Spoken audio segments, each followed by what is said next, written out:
Hello everyone, it's me again, Steve Doja here, back with another Dragon Ball Xenoverse 2 video. It's been ages since I've said that, but I actually want to talk about one really catastrophic major issue that we haven't really taken into account when it comes to the Daima DLC pack. Since the Sparking Zero DLC was kind of underwhelming for Dragon Ball Daima characters, everyone has now turned to the Xenoverse 2 DLC going, hey, Xenoverse 2 will do us better, because Xenoverse 2, even if some of its messier DLCs, a good example is literally this guy, like, who the hell asked for this? Getting characters like Base Broly that actually have a transformation in the game was really cool at the time. You know, Xenoverse 2 can actually impress with the DLC. A good example is anything with Ultra Instinct Goku, transforming Gogeta, Full Power Jiren was really nice.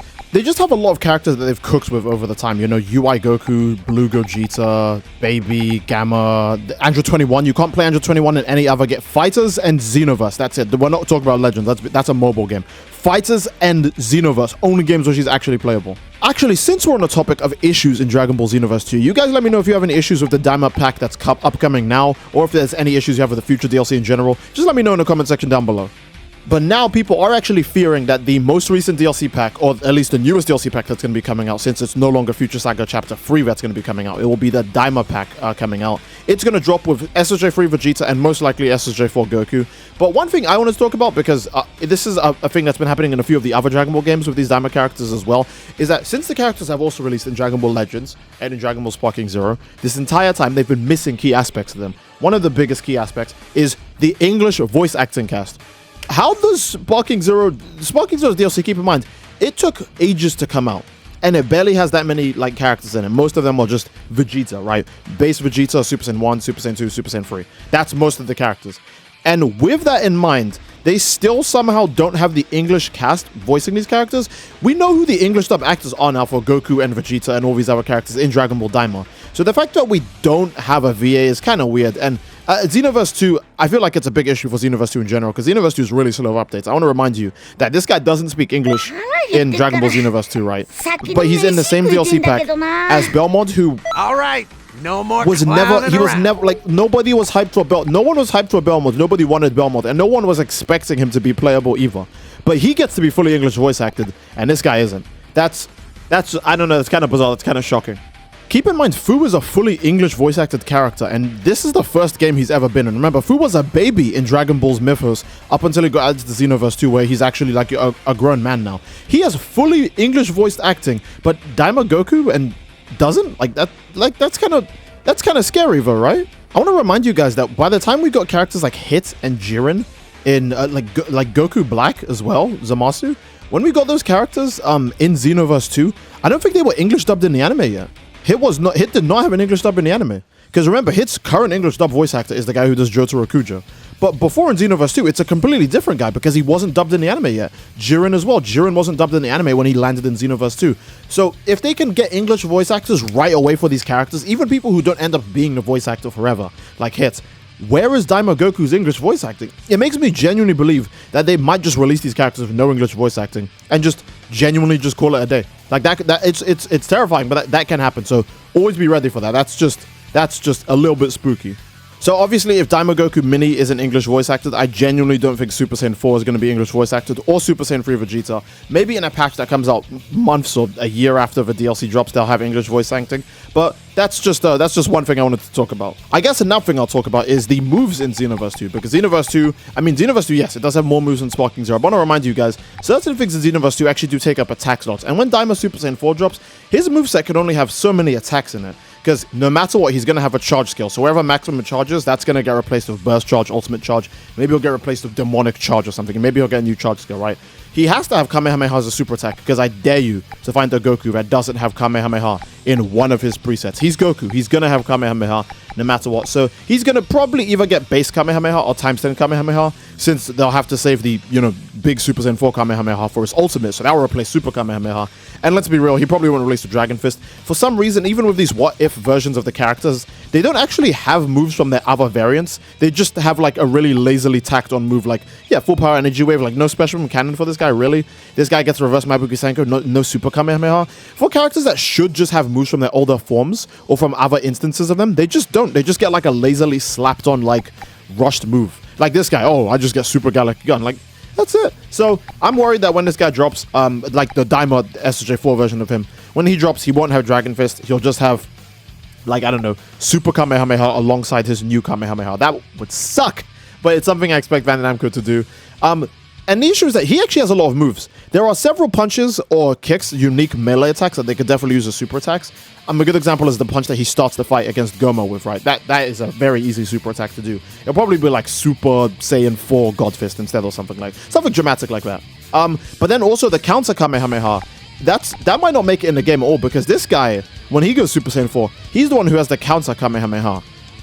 So they'll either put it on maybe as this guy's super attack, or they just won't include it at all, which would suck, because I think the counter Kamehameha is very cool.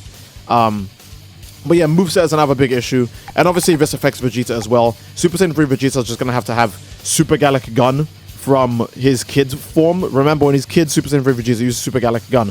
But most likely, they'll just be really lazy and just take the regular, like, Saiyan Saga Super Gallic Gun rather than make, like, a new unique one. And he'll obviously get like a new Final Flash as well, which will hopefully have a new animation, even if it's the exact same attack. But hopefully he gets a unique Final Flash. He will get a bunch of Strike Supers though, because Super Saiyan 3 Vegeta fights very, very hands-on. So we will actually probably see our first Striker Vegeta ever in Xenoverse 2. With Super Saiyan 3 Vegeta, and that gives a bunch of new strike moves to the game in general. So even if you're just playing the game with your custom characters in general, you'll just get a bunch of new strike supers, even if you don't actually like the characters. That's another strength of Xenoverse, so you could just put the supers you like on your character, and bravo, the DLC is no longer a waste because you could just have fun on your main character. I think maybe one of the other bigger things to talk about with this is definitely the characters. Now, we already know that when Xenoverse 2 does DLC, they do like very few characters at a time when they do DLC. And the Daima Pack, they've already actually shown the image of the Daima Pack. It's just Vegeta and one other character. And the one other character is very obviously Super Saiyan 4 Goku. Very slight off chance that they could add an extra character. Keep in mind with the newer DLCs, they've done this. Especially with Broly. We didn't know Base Broly would be in the game. Base Broly wasn't no trailers, no nothing. It was literally a leak that dropped one day randomly when the update came out that said, oh my god, Base Broly is in this game and he can transform. That was beyond shocking, because normally we get pre-order character, and this guy had the pre-order costume as well. Those were the two like DLCs before the game even came out. This is when the game released. These two are one DLC. These two are one DLC. Bojack and the Goku Black and Zamasu is one DLC. That's the one time they did 3 characters super early on. Then we had Fusamasu and Vegito as the next DLC. Normally it's just 2 characters. Then we got the Tournament of Power, which is actually really hype because we got 17, Jiren, Goku, and Fu. Fu wasn't even a guy anybody was expecting, but hey, 4 DLC characters in one go. Then we get Kefla and Baby, that's 2. Gogeta and Broly 2. Ribrianne and 2 Vegetas. Look, I'm gonna basically say that's 2 because no one plays Ribrianne. Sometimes we do get a surprise, like the first DLC pack for the Future Saga had 1, 2, 3, which nobody knew he was in the game until the literal moment the update dropped. And then 4 and 5, who are admittedly reskins of 2 other existing characters, but it's nice that Goku Black finally gets the Scythe, and Vegeta just gets a bunch of really nice moves in general. I think these characters are worth it, even if they're reskins. I don't think this guy is worth it. Even though I like Jiren more than the other 2, this guy wasn't worth it. He literally gets 1 ultimate attack and that's it. These guys got several new super attacks and ultimates, so they're valid. Jiren is not. And speaking of that, the Jiren DLC, or the one that has the Jiren I don't like, did release with 3 characters. This would normally have 2 if it wasn't for Daima, because it would have just released with Belmod and Jiren, but because Daima came out, it also had Goku Mini, so that's 3 characters. But the next one, the Daima DLC pack, that's only going to have 2 characters in it. Again, they could surprise us, but it's Xenoverse 2. Best to keep your expectations just low, so if something goes right, hey, pleasant surprise. If something goes wrong, you'll go, that's about what I expect. We're playing Xenoverse 2, come on. Let's not be unrealistic with our expectations.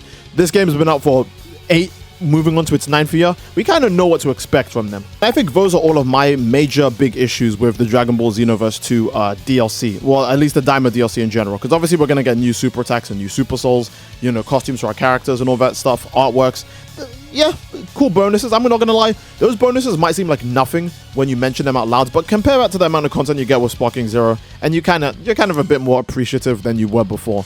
But it's gonna be missing a lot. I expect 100% when the DLC comes out, it's just only going to be Super Saiyan 3 Vegeta, Super Saiyan 4 Goku. Super Saiyan 4 Goku will be missing a few of his attacks or a few other attacks that he's used in Dragon Ball Daima. A good example is he does not have a Kamehameha that when he blasts you with a Kamehameha, he follows up with an elbow strike.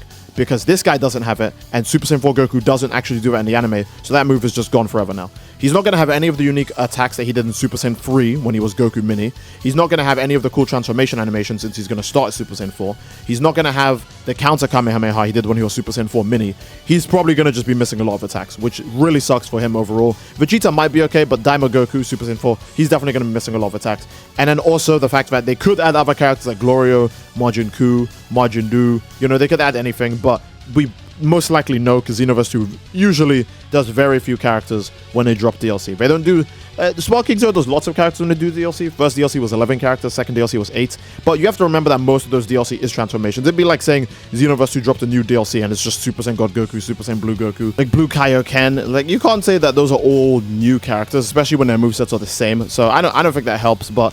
I'm still hyped for the Daima DLC for Xenoverse 2 regardless. I was already kind of hyped for it to begin with because I liked Super Saiyan 3 Vegeta's model, admittedly, when they showed it off in the teaser. And obviously, again, Xenoverse 2 is a game I'm still kind of iffy about, but it actually does give us a pretty fulfilling DLC experience compared to Sparking Zero, a pretty fulfilling DLC experience, in my opinion. Let me know what you guys think in the comment section down below about all of this DLC-related stuff. Let me know what other problems you think you might have with the DLC. And I think that this is honestly a solid place to end the video, guys. Again, if you enjoyed the video, please leave a like on the video. Don't forget to subscribe, as it greatly supports the channel. And leave a comment down below as to what you'd like to see next, fellas. I do love you all. I hope you all enjoyed, and I'll see you all next time. Take care and peace.